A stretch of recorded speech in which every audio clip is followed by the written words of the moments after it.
جی السلام علیکم۔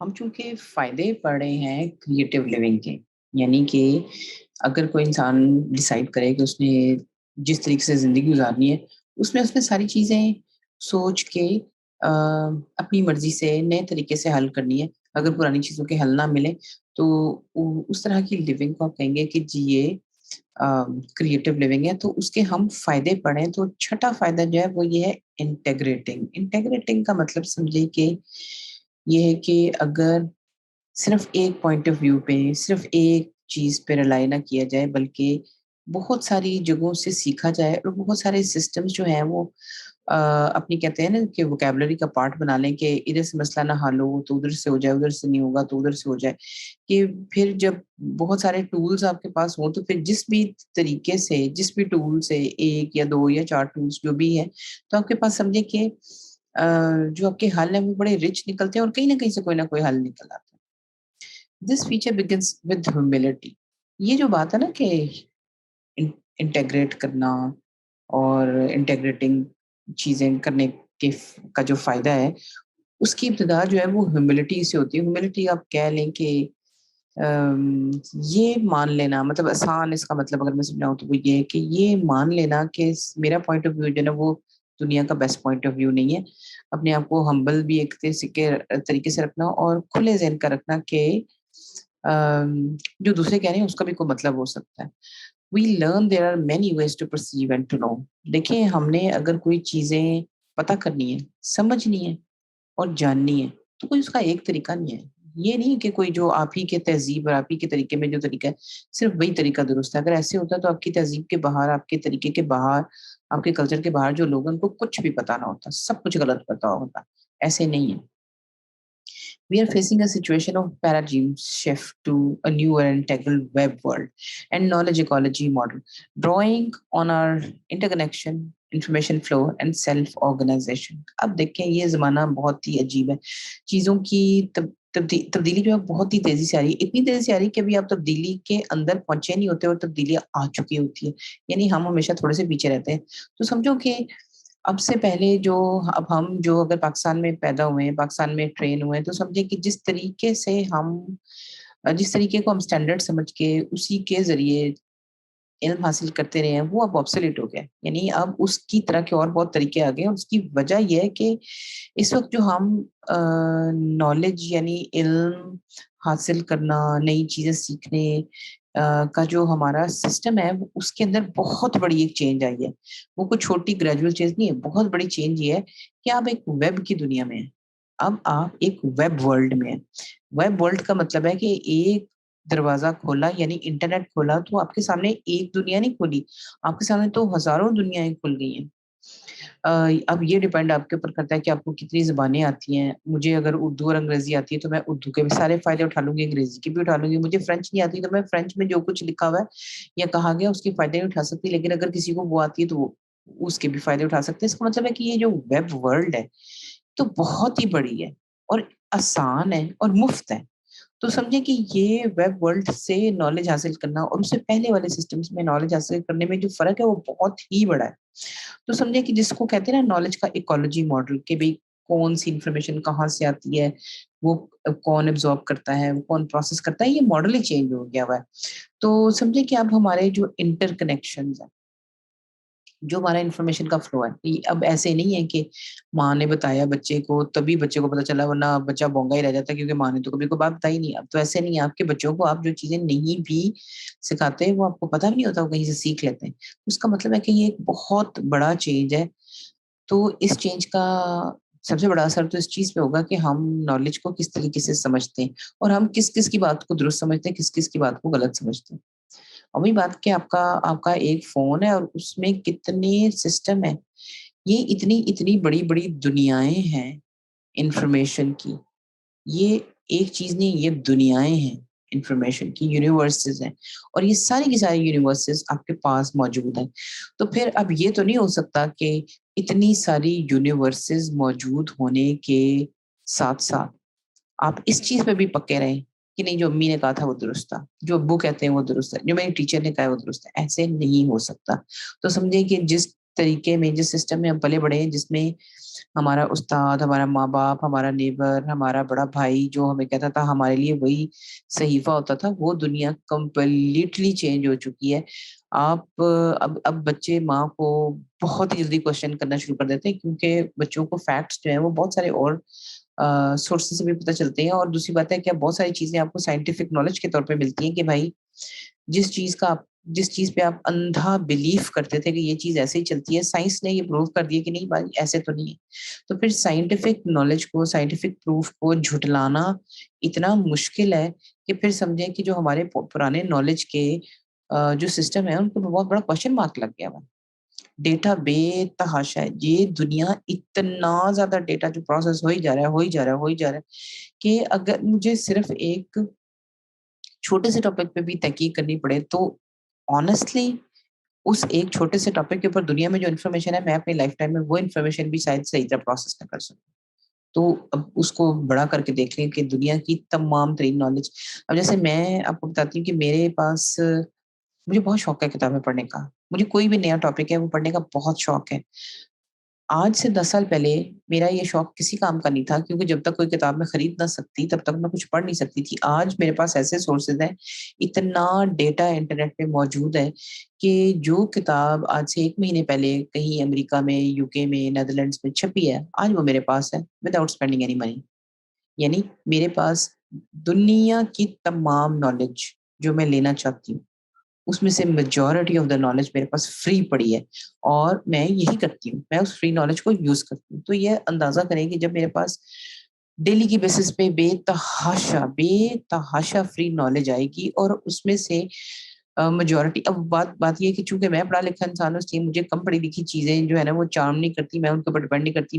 میرے جو سورسز بھی نالج کے ہیں وہ میرے کم از کم میرے جتنے پڑھے لکھے ہیں یا مجھ سے بہت زیادہ پڑھے لکھے ہیں، تو سمجھیں کہ پھر دنیا کی best of the best knowledge میرے پاس ہے. یہ میری نالائکی یا لائکی ہے کہ میں اس کو کتنا یوز کر سکوں. تو وہ سمجھے کہ دس از دا نالج ایکالوجی ٹوڈے. کہ آج مجھے آپ دیکھیں کوئی آج کل کے بچے تو جا کے کہیں سیکھتے بھی نہیں ہیں، وہ سارا کچھ ویب سے ہی سیکھ لیتے ہیں. کسی نے چیز کیک بنانا ہے، کسی نے چیزز بنانے سیکھنے ہیں، کسی نے کسی بیماری کا پتہ کرنا ہے، کسی کو کوئی دانا نکل آیا، تو وہ ساری چیزیں گھر بیٹھے ہی پتہ کر سکتا ہے اور ملٹیپل سورسز سے. دس از نو گریجویل چینج. اب یہ چینج کوئی چھوٹی چینج نہیں ہے، اور نہ ہی یہ آرام سے آئیے. یہ تو ایک دم سے آ کے آپ کے سامنے کھڑی ہو گئی اور آپ کو سمجھ بھی نہیں آیا. پہلے کچھ سال تو آپ کو سمجھ ہی نہیں آیا کہ آپ کے سامنے چیز کیا کھڑی ہے. But rather a major paradigm shift. ابھی بھائی بہت بڑا یہ سسٹم کی تبدیلی ہے. We will be aided by a coming together of web-based systems and scientific insights. یہ تو کہا اس نے کتاب جب لکھی تھی تب لکھا ہوا تھا کہ ہاں ہمیں ویب کے انفارمیشن کے سسٹمز جو ہیں وہ ہمیں مدد کریں گے. وہ تو کافی پرانی بات ہے، اب تو مدد کر چکے ہیں. اب تو مجھے کوئی ایک خارش ہو رہی ہے، مجھے اس کی سمجھ نہیں آ رہی، میں انٹرنیٹ پہ بیٹھوں گی اور مجھے زیادہ زیادہ آدھا گھنٹہ لگے گا، اور میں دنیا کے بیسٹ میڈیکل سورسز سے کچھ نہ کچھ ایسی نالج نکال لوں گی جو کہ مجھے سمجھ آ جائے گی کہ اچھا یہ مجھے جو خارش ہو رہی ہے یہ کیوں ہو رہی ہے. اب دیکھیں پچھلی دنیا یہ تھی کہ فزیکلی میں دوسرے کانٹیننٹس میں جاؤں گی تو مجھے پتہ چلے گا، ساؤتھ افریقہ جاؤں گی تو مجھے پتہ چلے گا. میں دوسرے کانٹیننٹس میں دوسری جگہوں پہ جب تک پیسے خرچ کر کے ٹریول کر کے ویزے لے کے نہیں جاؤں گی، مجھے اس جگہ کا پتہ نہیں چلے گا. آج مجھے کچھ نہیں کرنا پڑتا، ایک کیلوری بھی نہیں برن کرنی پڑتی، میں بٹن دباتی ہوں اور میرے لیے چیز آ جاتی ہے. یہی چیز آپ کی دنیا آپ کے نہ صرف نالج اکٹھا کرنے کے کام آ رہی بلکہ ایکچولی یہ آپ کے سسٹم آسان کری کہ بھائی کل کو راستہ ڈھونڈنے کے لیے مجھے نقشے چاہیے تھے. ان نقشوں کے بغیر، اور اوتھینٹک نقشوں کا حصول بڑا کھپ ہوتی تھی، بڑا مسئلہ ہوتا تھا کہ کون سا نقشہ کتنا پرانا ہے اور اس نے کس لحاظ سے کیا ہے. اب کوئی مسئلہ ہی نہیں ہے. یہ جو ایپ ہے، جو مثال کے طور پہ گوگل میپ ہے یا کوئی اور ایپ ہے، وہ مجھے 10,000 چیزیں بتا دیتی ہے. میں کسی بھی شہر میں چلی جاؤں اور میں ٹریول کرتی ہوں ایک چیز سے، وہ ایپ ہے وہ اس کو کہتے ہیں ٹرپ ایڈوائزر، کہ میں کسی بھی کنٹری میں چلی جاؤں گی، میں کولمبو میں بیٹھی ہوں گی تو میں 2 منٹ میں پوچھ لوں گی کولمبو کے بیسٹ ریسٹورینٹس کون سے ہیں، اس میں پبلک ٹوائلٹس کس جگہ پہ ہیں، فری انٹرنیٹ کہاں پہ مل رہا ہے، فلاں چیز کہاں سے ملے گی، سنیماز کہاں کہاں پہ ہیں، ہوٹلس کہاں کہاں پہ ہیں، کس کس قیمت کے ہیں، کس کس جگہ سے جو ہے گاڑیوں کی سروس، کپڑے دھونے کی سروس، کوئی کتابیں خریدنے کی سروس مجھے مل جائے گی. اچھا پھر جب میں نے پتا کر لیا کہ اچھا اس جگہ پہ میں نے پہنچنا ہے، تو میں نے پہنچنا کیسے ہے یہ مجھے نقشہ بھی بتا دے گا، مجھے یہ بھی بتا دے گا کہ کس کس طریقے سے جا سکتے ہیں. پیدل جانا ہے تو آپ کو 2.5 کلومیٹر لگیں گے، ٹیکسی لینی ہے تو آپ کو اتنا لگے گا، تقریباً اتنے پیسے لگیں گے. اور اگر ہم نے پبلک ٹرانسپورٹ پہ میٹرو وغیرہ پہ جانا ہے تو اس کا بس اسٹاپ یہ ہے جو آپ کو اس اور اس بس اسٹاپ کو چھوڑ کے یہاں موڑ کے یہاں پہ اتار دے گا. مجھے ٹوٹل 25 منٹ لگیں گے کسی بھی نئے شہر میں جا کے اس کا ایک اندازہ کرنے میں کہ اچھا میں نے یہاں سے یہاں، وہاں سے وہاں سے وہاں سے وہاں کیسے جانا ہے. ان ٹولس کا، نیویگیشن کی ٹولس کا اتنا بڑا فائدہ ہے کہ میں نے کئی دفعہ ایسے کیا ہے کہ صبح صبح 5 بجے کسی شہر میں لینڈ کیے اور اس کی 7 جگہ میں نے ڈیسائیڈ کر کے رکھی ہوئی کہ میں نے 7 جگہ آج ہی دیکھنی ہے. تو نقشے کے ذریعے میں پورے دن میں گھوم گھما کے ان 7 جگہوں پہ ہو کے، ان میں سے کوئی ایک میوزیم ہوگا، کوئی چڑیا گھر ہوگا، کوئی ایک پبلک پارک ہوگا، کوئی ایک جو ہے وہ آرٹ شاپ ہوگی، کوئی ایک جو ہے وہ سنیما ہوگا، کوئی ایک گارڈن ہوگا. ان 7 جگہوں سے ہو کے رات 8 بجے تک میں پورا شہر گھوم کے تو میں بس اسٹاپ پہ پہنچ جاؤں گی اور وہاں سے بس لے کے واپس اپنی دوسری سٹی چلی جاؤں گی. یہ پاسبلٹیز پہلے تھی ہی نہیں، اب اس لیے ہیں کیونکہ ہمارے پاس دنیا کی موٹے سے لے کے باریک سے باریک انفارمیشن جو ہے وہ فری ایپس مجھے دے دیتی ہیں. اور ایپس کی جگہوں کی ریٹنگ بھی ہے کہ جب مجھے چوز کرنا ہوگا تو مجھے پتا چلے گا کہ اچھا ایک کی 8.6 ریٹنگ ہے، ایک کی 9.3 ریٹنگ ہے، تو میں 8.6 پہ نہیں جاؤں گی، میں 9.3 پہ جاؤں گی. کیونکہ 170 ریویورز نے کہا ہے کہ نہیں بھائی اس کو تو یہ تو بہت اچھا ہے، تو میں تو باقی عوام کی بات مانوں گی، میں کہوں گی ہاں 9.3 والی جگہ پہ جانا ہے. اب یہ اندازہ کریں کہ یہ ایکالوجی کیا ہے، کہ آج کی ریالٹی یہ ہے کہ کہیں بھی آپ ٹریول کرنے جائیں تو پرانے زمانے میں 2 2 3 3 لوگ مل کے ٹریول کرتے تھے. آج لون ٹریولر کا زمانہ ہے. میں ہمیشہ کہیں بھی جاتی ہوں اکیلے جاتی ہوں، مجھے کسی سے بات کرنے کی ضرورت نہیں پڑتی، کسی سے پوچھنے کی ضرورت نہیں پڑتی، میں خود ہی دیکھ دکھا کے گھوم گھما کے میں واپس آ جاتی ہوں. اب میری مرضی ہے کہ میں جہاں بیٹھوں لوگوں سے کنیکٹ ہوں یا نہ ہو. ویسے یہ اچھی بات نہیں ہے، لوگوں سے کنیکٹ نہ ہونا اچھی بات نہیں ہے، اور مجھے بہت انٹرسٹ ہے، میں لوگوں سے بہت کنیکٹ ہوتی ہے. لیکن میں ضرورت کی بات کر رہی ہوں کہ آج فری کی چیزیں جو کنیکٹیوٹی بیسڈ ہیں اس کی وجہ سے کسی بھی بندے کو کسی دوسرے سے کوئی بات پوچھنے کی کوئی ضرورت نہیں ہے. For the most productive change, our knowledge ecology needs new forms of collaborative creativity and new partnerships as well. اب کیا جب اتنا بڑا چینج آتا ہے تو پھر باقی ساری چیزیں بھی بدل جاتی ہیں. مثلاً اس وقت اس نالج ایکالوجی کی وجہ سے سمجھیں کہ جو آپ مل کے کام کرتے ہیں، جو آپ کولیبریٹو کام کرتے ہیں یا کولیبریٹو کریٹیوٹی بھی کرتے ہیں، تو اس میں آپ کو پارٹنرز اپنے بدلنے پڑ جائیں گے. مثلاً کولیبریٹو کریٹیوٹی کا مطلب ہے کہ مجھے کوئی پروجیکٹ ملا ہے، تو میں اپنے 4 5 ایسے دوست اکٹھے کروں گی، ایک ٹیم بناؤں گی کہ مل کے ہم کوئی کریٹو اس کا سولوشن نکالیں اور مل کے پیسے کمائیں. تو آج سے پہلے یہی ہوتا تھا کہ میرے جاننے والے، اب میری مجبوری تھی کہ میرا کوئی جاننے والا جو بہت اچھا کام کرتا ہے وہ کراچی میں، تو میں اس کو نہیں بلا سکتی کیونکہ مجھے تو لاہور بیس ٹیم چاہیے، اور وہ بھی ٹیم ایسی چاہیے جو کہ لاہور میں جگہ جگہ بکھری نہ ہو، لاہور کے کسی ایک طرف ہوتا کہ اکٹھے مل کے بیٹھ کے کام کر سکے، کسی کو بھی 25 کلومیٹر نہ ڈرائیو کرنا پڑے. تو کل کی جو میری کریٹیوٹی تھی وہ جو کولیبریٹو کام تھے وہ اس چیز کے اوپر ڈپینڈنٹ تھے. لیکن آج ایسے نہیں ہے. آج آپ کی پارٹنرشپس جو ہیں وہ بالکل بدل چکی ہوئی ہیں. آج آپ کو ایسی ٹیم کی ضرورت نہیں ہے. ہاں آپ کی مرضی ہے کہ اگر آپ ایسی ٹیمز بنانا چاہتے ہیں جو فزیکلی ایک جگہ پہ اکٹھے ہو کے کام کریں تو آپ بنا سکتے ہیں، آپ کو روک نہیں رہا. لیکن جہاں مجھے پتا ہے کہ اچھا یہ لڑکی یہ والا کام اکاؤنٹس کا، فائنانس کا بہت اچھا کرتی ہے، لیکن میرے پاس ایک اور بھی بندہ ہے وہ اکاؤنٹس کا کام اس سے 10 گنا اچھا کرتا ہے اور آدھے پیسوں میں کرتا ہے، تو مجھے بتائیں کہ میں اس بندے کو کیوں نہیں ہائر کروں گی. مجھے اس میں مسئلہ یہ ہے کہ وہ سری لنکا میں رہتا ہے. اب میں کیا کروں؟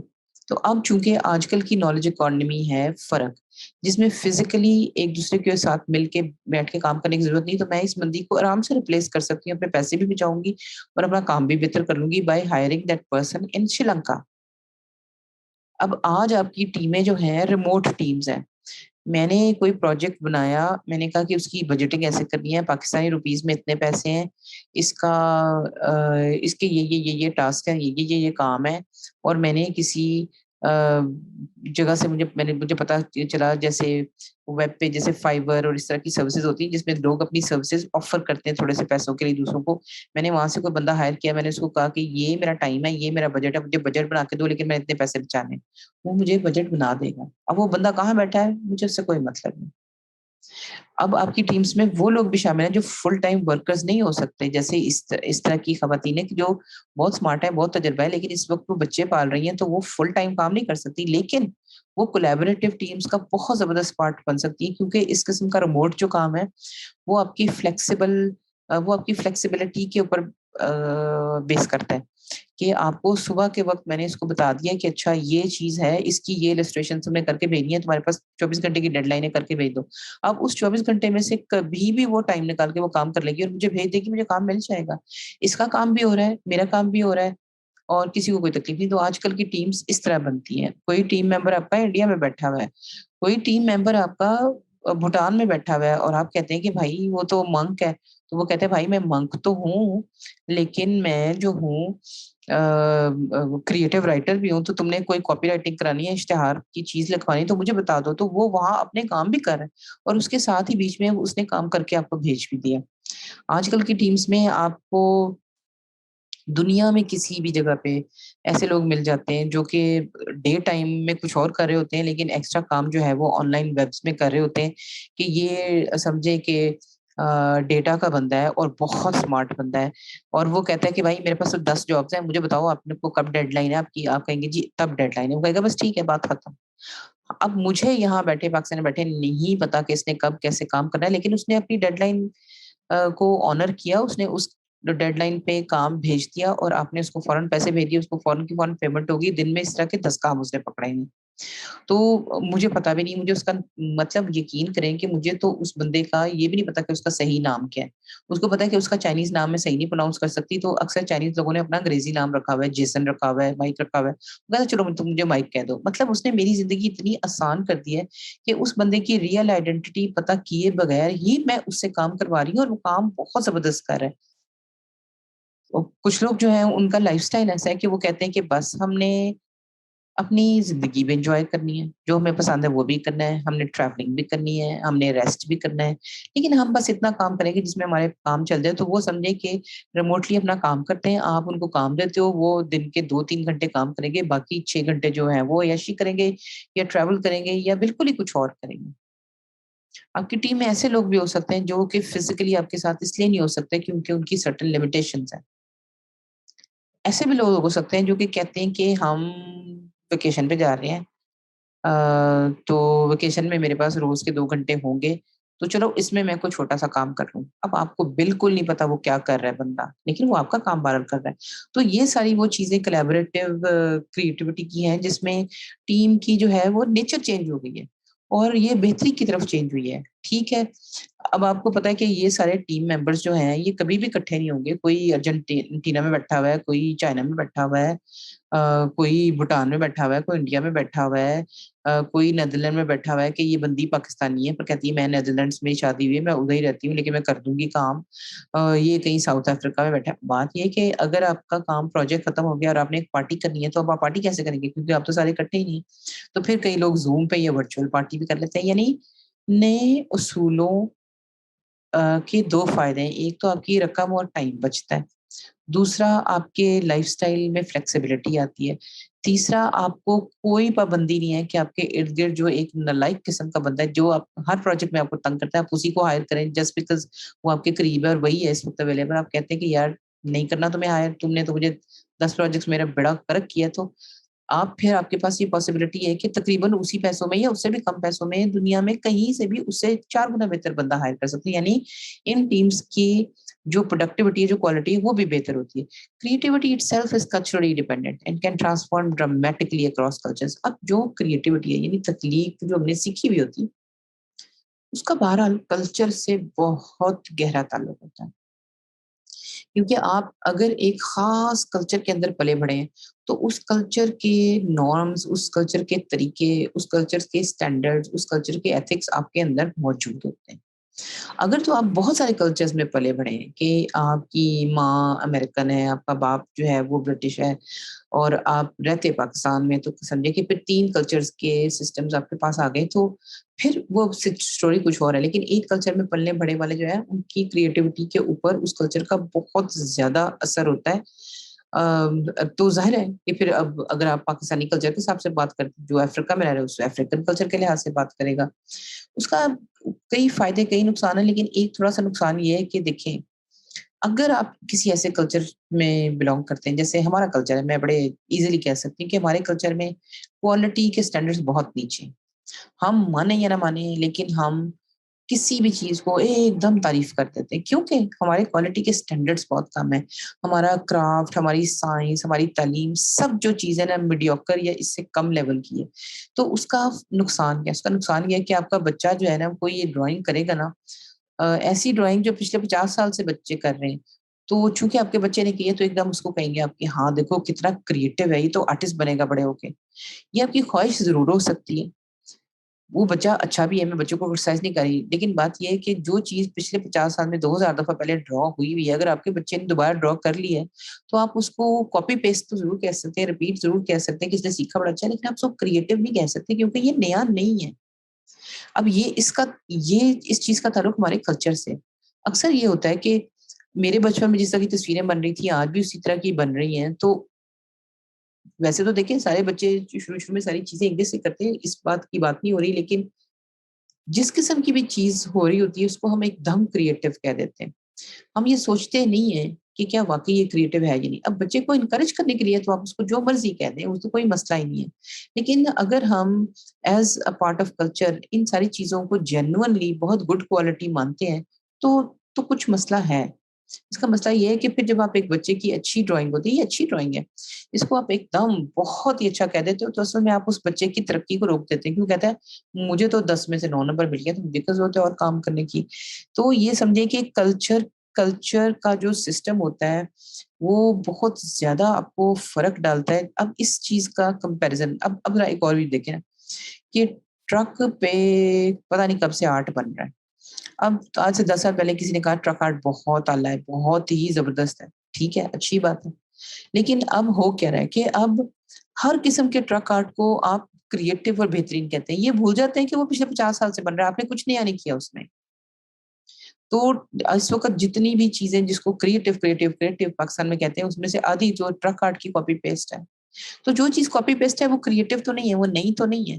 تو یہ ہمارے کلچر کے لو لیول کی کوالٹی ہونے کا نقصان یہ ہے کہ ہم چھوٹی سی چیز کو بھی بہت بڑا سمجھتے ہیں. ذرا سی انگلی ہلاتے ہیں ہم کہتے ہیں بہت ہی کمال ہم نے کر دی ہے. تو اسی وجہ سے پھر ہمارے میں ترقی نہیں ہوتی کیونکہ ہمارے تو گول ہی نہیں سیٹ ہوئے. ہم تو اس سے آگے بڑھنا ہی نہیں چاہتے. چھوٹی سی چیز ہم نے کرنی تو ہم تو اسی پہ خوش ہو گئے. اس کو کمپیئر کریں آپ جاپان سے. جاپان میں کرافٹ اور محنت کا لیول بہت اونچا ہے. اب پہلے بھی میں نے دکھایا تھا کہ یہ نائفس ہیں, یہ چھریاں ہیں جو کہ 2-3 طرح کی میٹل سے مل کے بنتی ہیں, اور پھر جب اس کو پالش کرتے ہیں تو وہ 2-3 طرح کی میٹلز میں نظر آتی ہے. ڈیزائن بھی بنتا ہے اور مضبوطی بھی آتی ہے, جو کچھ بھی ہے. پھر اس کے ایجز جس طرح شارپ ہوتے ہیں, پھر اس کے ہینڈلز جس طرح بنتے ہیں, پھر ہینڈلز میں مٹیریلز جو ہوتے ہیں جس نفاست سے ہینڈلز بنائے گئے ہوتے ہیں, یہ انتہائی نفیس بھی ہے اور کریٹو بھی ہے. کیونکہ جب یہ چھریاں بنتی ہیں اس کو ڈیماسکس نائف کہتے ہیں, کہ جب یہ چھریاں نہیں بنتی تھیں تب یہ چیز ایگزسٹ نہیں کرتی تھی. جب اس نے کوئی چیز نے یہ بنائی تو پھر آپ اس کو کہتے ہیں کریٹو, کیونکہ نیا کام کیا اس نے.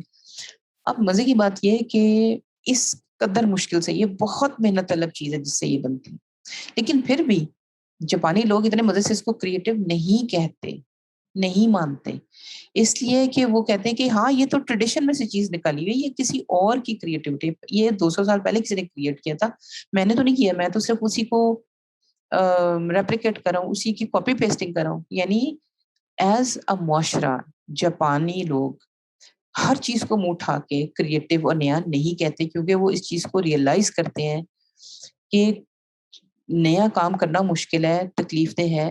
جب تک وہ تکلیف آپ نہیں اٹھائیں گے, نیا کام نہیں کریں گے اور اس میں کوئی نئی چیز نہیں نکلے گی, تب تک آپ اس کو میڈل نہیں دے سکتے سکسیس کا, اس کو ایک دم کریٹو نہیں کہہ سکتے. اب آپ اندازہ کریں کہ اسی ڈیماسکس نائف کی کتنی ورائٹیز ہیں اور کتنی نئی چیزیں ہیں اس میں. یہ دیکھیں میٹل کا ڈیزائن, تصویر بہت بری ہے پر میٹل کا ڈیزائن بہت ہی خوبصورت ہے.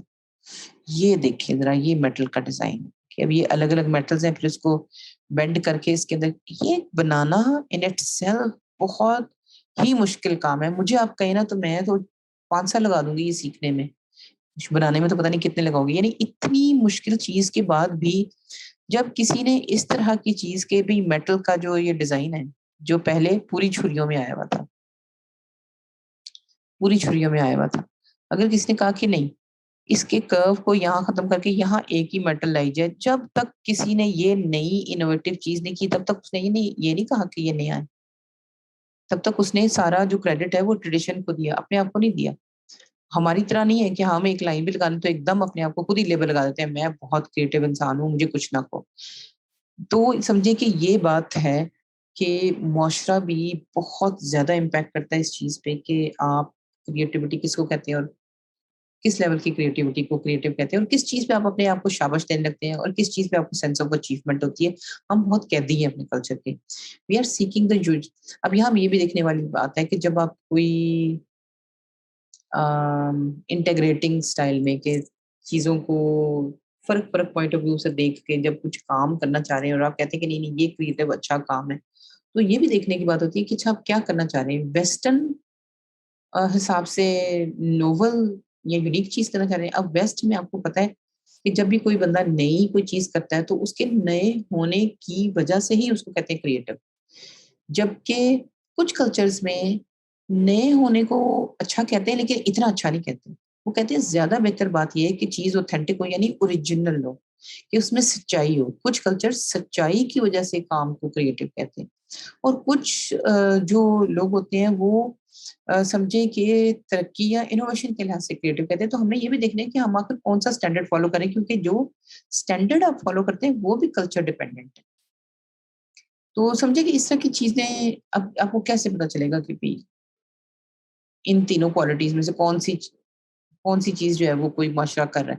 تو اس کو دیکھنے کا طریقہ یہ کہ آپ اس معاشرے کی سمجھے کہ شاعری دیکھ لیں یا اس قسم کے چھوٹے موٹے آرٹس اور کرافٹ دیکھ لیں, تو اس میں اس کو غور کریں تو اس میں آپ کو پتا چلتا ہے کہ اچھا کس چیز کو بڑی بڑی ویلیو دے رہے ہیں. کوئی نئی اختراع کر دی تو اس کو کر رہے ہیں, یا کوئی اوریجنل اور سچی بات کی ہے اس کو ویلیو کریں. تو سمجھے کہ یہ بھی ایک اور ایلیمنٹ ہے جس کی وجہ سے آپ کہتے ہیں کہ اچھا نیا کیا ہے. یہ بھی سب لوگوں کے لیے فرق ہے. Our personal experience is further shaded by our level of differentiation and involvement. ہمیں بات کی کریٹیوٹی کے لیے یہ بھی چیز بڑی آگے بہت ساری اور چیزیں جن کی وجہ سے آپ کی انڈرسٹینڈنگ آف کریٹیوٹی فرق ہوتی ہے. The integral challenge is not to choose, however, but to encompass it all. Thus, the creative person enjoys paradox and goes beyond dichotomies and seeks creativity in a higher form. ابھی تھوڑی سی مشکل چیز ہے لیکن بڑی ضروری ہے سمجھنے کے لیے کہ جب آپ کہتے ہیں کہ ہم آہستہ آہستہ چاہتے ہیں کہ ویب ورلڈ دیکھی ہم نے, بڑا کچھ ہم نے دیکھا, فرق چیزیں دیکھی, تو ہم پھر ان ساری چیزوں کو استعمال کرتے ہوئے جب کوئی ساری وزڈمس کو استعمال کرتے ہوئے کوئی نئی کریٹو چیز کریں تو سمجھیں کہ اس میں ہمیں اس چیز کے بارے میں نہیں پریشان ہونا چاہیے کہ ہم چوائس کریں کہ بھئی یہ پوائنٹ آف ویو اچھا ہے یا یہ ہے یا وہ, کہ جی بھوٹان والا بندہ صحیح کہہ رہا ہے یا انڈیا والا صحیح کہہ رہا ہے یا انگلینڈ والا صحیح کہہ رہا ہے, کہ پک اینڈ چوز کرنے کی ضرورت نہیں ہوتی. اصل میں کرنے کی ضرورت یہ ہوتی ہے کہ آپ یہ کہ جو بھوٹان والا کہہ رہا ہے یار اس میں بھی جان, جو انڈیا والا کہہ رہا ہے ٹھیک ہے اس میں کچھ باتوں میں اگری نہیں کرتی لیکن کچھ باتیں اس کی کافی درست ہیں. جو اسکینڈینیویا والا ہے وہ ساری باتیں درست کر رہا ہے. یعنی آپ اس چیز پہ مانیں کہ ہاں جس جگہ پہ کوئی ایکسپیرینس یا کوئی سکھا رہا ہے کوئی نئی چیز ہے ان سب کی خوبیوں کو آپ انٹیگریٹ کرتے ہیں, ان سب کی خوبیوں کو آپ انکمپس کرتے ہیں کہ آپ کہتے ہیں کہ نہیں جو اچھی چیزیں سب میرے پاس آ جاؤ کیونکہ میں سب اچھی چیزوں کا فائدہ اٹھانا چاہتا ہوں. میں اس میں ڈفرینشیٹ یا مقابلہ نہیں کرنا چاہتا کہ تم اچھے ہو تو تم غلط ہو, تم غلط اس لیے ہو کیونکہ تم اس کی مخالفت کرتے ہو. یعنی میں مخالفت کے مطلب میں نہیں کر رہا, میں تو کہتا ہوں کہ بھائی اگر کہیں کسی سچویشن میں 10 چیزیں اچھی ہیں تو میں تو 10 کے 10 کو اچھا مانوں. تو اسی لیے سمجھیں کہ جو آرٹسٹک مائنڈیڈ لوگ ہوتے ہیں ان کو ان چیزوں سے ڈر نہیں لگتا, ان کو یہ کہ جی جو فرق ہے ان سے کوئی خاص ڈر نہیں لگتا. اور جو پیراڈاکس ہوتا ہے کہ یہ بات اے اور بات بی مخالف ہے. بات اے کہتی ہے کہ زمین گول ہے, بات بی کہتی ہے کہ زمین چکور ہے. دونوں باتیں درست ہیں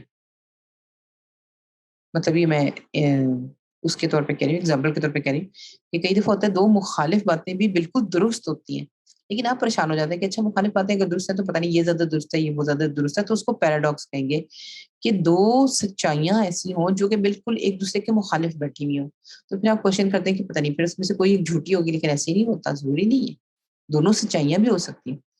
تو سمجھے کہ اس کو پیراڈاکس کہتے ہیں۔ تو جو آرٹسٹک مائنڈیڈ بندہ ہوتا ہے وہ پیراڈاکس سے نہیں گھبراتا، کیونکہ اس کو اس چیز کی سمجھ ہوتی ہے کہ ضروری نہیں ہے کہ جو دو مخالف چیزیں ہیں ان میں سے کسی ایک کو ہی آپ نے درست کہنا ہے، آپ دونوں کو بھی درست کہہ سکتے ہیں۔ سچ تو یہ ہے کہ دونوں درست ہیں، اگر دونوں کسی طریقے سے درست ہوں تو اس کو مان لیں۔ تو چونکہ وہ جھگڑے میں نہیں پڑتا، ساری چیزوں کو ماننا چاہتا ہے، تو وہ ڈائیکوٹمیز اور پیراڈاکس اور اس طرح کی چیزوں سے کوئی ڈر کے بھاگتا نہیں ہے، بلکہ وہ یہ کہتا ہے کہ اچھا کریٹیوٹی اسی چیز میں ہے کہ اگر میں نے 10 چیزوں میں اچھائی دیکھی ہے تو میں مانوں کہ ان 10 چیزوں میں اچھائی ہے، اور جب میں مان لوں گا تو پھر ان 10 چیزوں کی اچھائی میں سے کوئی نہ کوئی اچھائیاں میں استعمال کر لوں گا اپنے فائدے کے لیے۔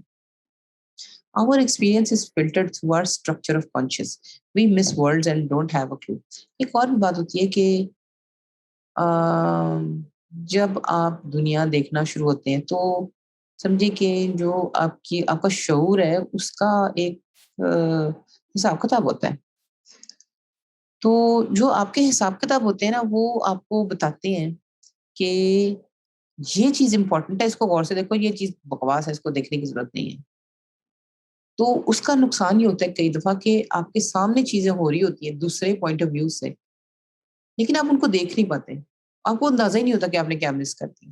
اب یہ چیز بڑی ہوتی ہے کہ جب جو لوگ صرف ایک کلچر کے اندر بہت زیادہ بزی ہوں، اپنے ہی کلچر کو بہترین مانیں، تو پھر دوسرے کلچر میں جو اچھی باتیں ہو رہی ہیں ان کو وہ ریگارڈ ہی نہیں کرتے، کیونکہ وہ تو پہلے دماغ میں ہے کہ بھئی میرا ہی کلچر سب سے اچھا ہے، باقی تو سب جو ٹائم ضائع کر رہے ہیں۔ تو پھر سمجھیں کہ کئی دفعہ اپنی اپنی کلچرل چیز بھی آپ کو اتنا پھنسا دیتی ہے کہ وہ آپ کو ملٹیپل طریقے سے چیز کو سوچنے پہ اجازت نہیں دیتی۔ امریکیوں میں یہ بات میں نے فیل کیا کہ کافی زیادہ ہے، کیونکہ امریکہ خود اتنا بڑا ہے کہ تقریباً ایک کانٹیننٹ ہی ہے، تو وہ زیادہ کنسرن اس چیز سے ہوتے ہیں کہ بھی ہاں ہمارے امریکہ میں کیا ہو رہا ہے۔ وہ باہر چلے جائیں، سری لنکا چلے جائیں تو ان کو سری لنکا کے طور طریقے نہیں آتے، وہ انڈیا چلے جائیں ان کے طور طریقے نہیں آتے، تو سمجھے کہ یہ لمیٹیشن بھی آپ کو آپ کی سمجھ کو تھوڑا سا چھوٹا کرتی ہے اگر ہو۔ Artistic creativity can take different forms within each structure. اب چلیے چھوڑیں اس کو، تھوڑا سا کمپلیکس ہے۔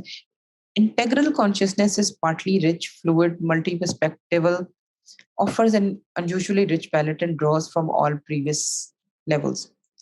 اب جس چیز کو ہم بار بار کہہ رہے ہیں انٹیگرل کانشیسنس، کہ ایسی آگاہی جو بہت ہی سمجھے کہ ملی جلی ہو، جو کہ ہر جگہ کے فائدے کو مانتی ہو، تو وہ سمجھے کہ اس قسم کی کانشیسنس جو بہت رچ ہوتی ہے، اس میں بہت سارے اینگلز ہوتے ہیں، اس میں بہت سارا فلو ہوتا ہے، اس میں پرسپیکٹیو بہت سارے ہوتے ہیں، تو سمجھے کہ جب آپ کی پیلٹ بڑی رچ ہوگی، جب آپ کے پاس سوچنے سمجھنے کا طریقے ہی بہت زیادہ ہوں گے، تو پھر آپ کے لیے کام بھی آسان ہوں گے، کام مسئلہ حل کرنا آسان ہے۔ آرٹسٹوں میں اکثر یہ بات ہوتی ہے کہ وہ کسی ایک ٹریڈیشن کو ہی مانتے ہیں، وہ کہتے ہیں یہ بات میں نے سیکھ لی ہے، اب میں نے اس طرف منہ کیا، اس نے مجھے کوئی اور بات بتا دی اور میرے کام کیا تو میں وہ بھی مان لوں گا۔ تو یعنی آرٹسٹوں میں یہ نہیں ہوتا تیرا میرا نہیں ہوتا، وہ کہتے ہیں کہ جو بھی ہے دنیا میں وہ میرا ہے، اگر میں اس سے کچھ سیکھ سکتا ہوں۔ جس سے میں نے کہا کہ یہ آرٹسٹ بھی ایسے سوچتے ہیں، تو سمجھے کہ آرکیٹیکٹس میں بھی یہ بات ہوتی ہے کہ وہ کسی ایک پوائنٹ آف بے شک یہ اس بلڈنگ کا سٹائل کسی ایک سٹائل سے ملتا جلتا ہو، لیکن جو آرکیٹیکٹ ہے وہ سمجھے کہ کسی ایک پوائنٹ آف ویو اس پہ ڈیپینڈ نہیں کرتا، وہ یہ بھی دیکھتا ہے کہ ملان میں جو پرانا آرکیٹیکچر تھا وہ کیسے بنا ہوا تھا، تو وہ اس پہ غور کرے گا، اس سے کچھ سیکھے گا، وہ کہے گا اچھا گنبد تو ٹرکی میں بڑا یوز ہوا ہے، تو ٹرکی کے آرکیٹیکٹ کا کام میں دیکھتا ہوں، تو وہ دیکھے گا، اس میں سے جو باتیں اس کو ٹھیک لگے گی وہ اپنے پاس رکھ لے گا۔ یعنی جو بڑے بڑے کام کرنے والے آرکیٹیکٹ لیول کے آرٹسٹ ہوتے ہیں وہ اس چیز کا بہت زیادہ خیال رکھتے ہیں کہ یہ نہ لگے کہ چھوٹی سی ماچس کی ڈبی میں بیٹھ کے میں نے ایک اتنی بڑی بلڈنگ ڈیزائن کر دی ہے۔ وہ کہتے ہیں کہ نہیں، دنیا میں جس کے پاس کچھ سکھانے کے لیے ہے میں وہ سیکھوں تاکہ میری اپنی انڈرسٹینڈنگ سچویشن کی بہتر ہو، اور میں جو بھی بناؤں وہ خوبصورت بھی ہو، کلچر کے اندر بھی ہو، لیکن اس میں یونیورسل باتیں بھی ہوں کہ جو سمجھیں کہ سب لوگوں کے لیے درست ہیں۔ According to some estimates, a small but significant fraction of the current population may be ready to make a transition to integral consciousness.